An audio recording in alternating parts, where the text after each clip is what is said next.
Hi, this is Matthew. Going to talk about the next Chicago album. We go back to 1980 for Chicago 14. That's what we're looking at now. It's the last album for Columbia. They, not liking where things were headed. The albums were doing as well. This got to like 72 or something like that. No singles. I like it. But I like how those guys played together. The horror parts aren't quite as good as they were, but they're pretty good. Satira's taking a much wider role in songwriting at this time. Just a couple of other contributions for this one. And so changes were going to happen. They're going to have a hiatus at this point. Peter Cetera was going to work on his solo album after this. I really enjoyed it. I don't really know why, but I did. But yeah, it's more of a straight-ahead rock album. The dance stuff's kind of gone. Honestly, the Republic at this point was either new wave or you had a lot of ballads on the charts. Like very, very slow ballads at this point. I've seen some of the 80 charts. Like when in April it was all ballads except for like number one was Call Me by Blondie. So that's the kind of thing they were having to go up against, was just all kinds of ballads and stuff that were very popular in the charts at this point. So it was very hard to get in anything else, which is kind of, we're going to get shut out.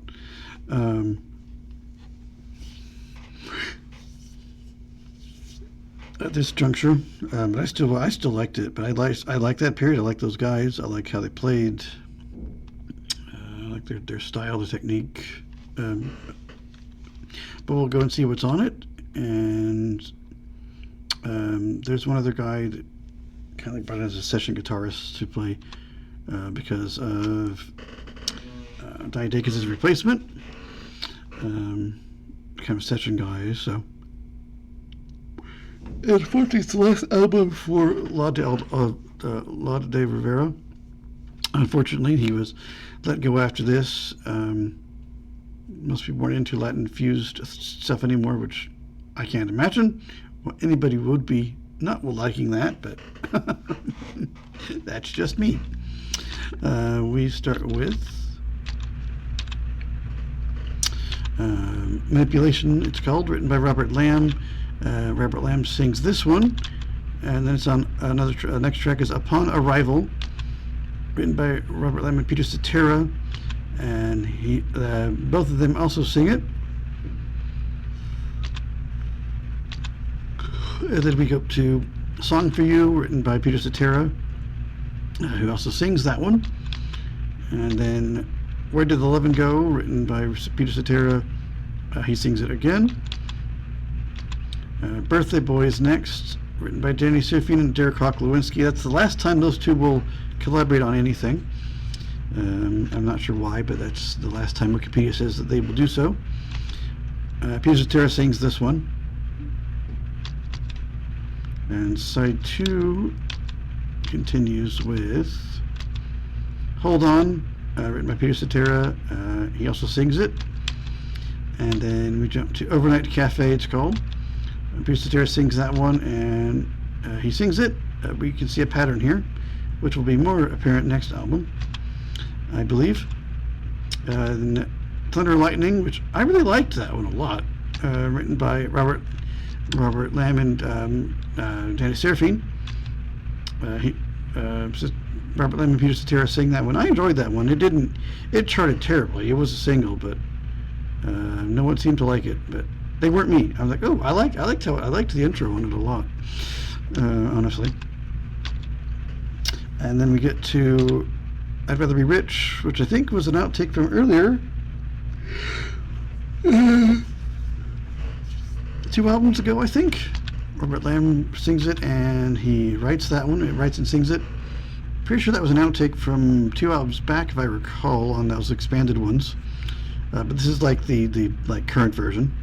Oh no, it was back in '75, so it's just been a bit ago, but not tons. But a little bit of time has passed since that one. But I was like, I think I know this song.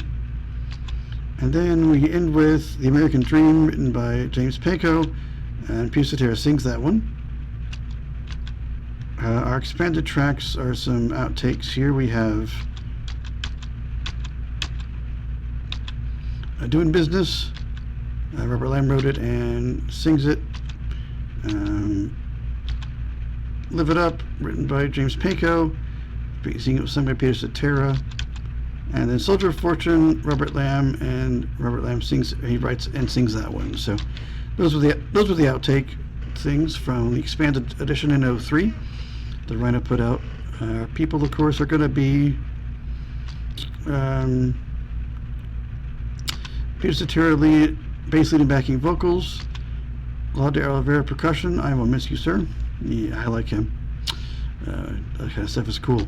Robert Lamb keyboards, lead and backing vocals, Neil Levine on trumpet, James Pankow on trombone, Walter Perezader on woodwinds, Dennis Serafine on drums. So we might not see this lineup very much coming up, I don't think. I don't know. I know those hits from those later years, but I don't know albums. I don't know if they will pop up very much. Hopefully the horn section will be intact. I don't know.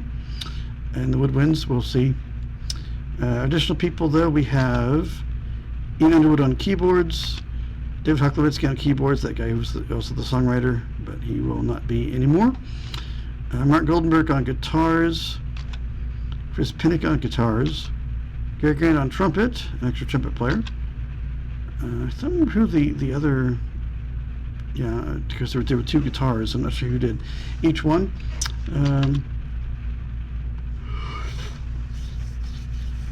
The production people are produced by Tom Dowd. They got him in. Yeah, I guess Columbia, they made their manager guy made them sign some ridiculous, stupid contract or something where they had to fork out $1 million to promote albums, and it didn't go well, and Columbia didn't like it, and so they part ways, which is unfortunate. Engineered mixed by Michael Carnval, I'm not sure how to pronounce that. Assistant engineer Rick Delaney, Karen Vanville Frisch, I think. Mixed by Bernie Grubman at A&M Studios in Hollywood, California, of course. Production coordination, Chet C. Hangerman.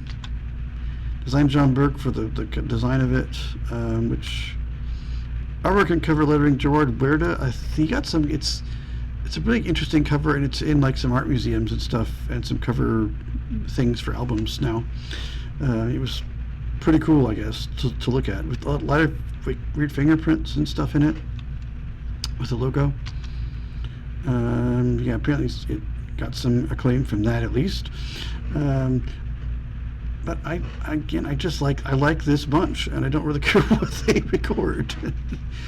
I do miss. It is sad that Terry Kath isn't there. He just brought another dimension to it, with Peter Cetera taking up the slack, as it were, at this point. Our next album is just going to be something called Chicago's Greatest Hits in '81. Let me see if it actually mentions. I'll do a separate video on it, but I just wonder if it actually has the number attached. Just a second. I don't think it does, but I'll do a video on it. It's sadly one I don't own, and I would like to have had, but I never got it purchased at the time. Yeah, just because it was Greatest Hits Volume 2. It came out the year I was born, but we'll do a separate video. I just want to see if it actually mentions a number anywhere.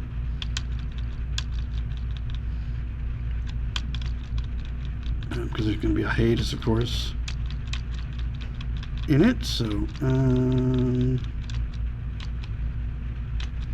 yeah, it goes straight to Chicago 16. So, yep, we will do that next time, though.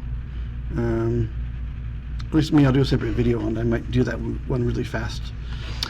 Just because there's not a lot to talk about here or that one. There's nothing to talk about. I literally can't listen to it officially, at least on Apple Music. I'm assuming that's everywhere. They've not seen fit to release it again.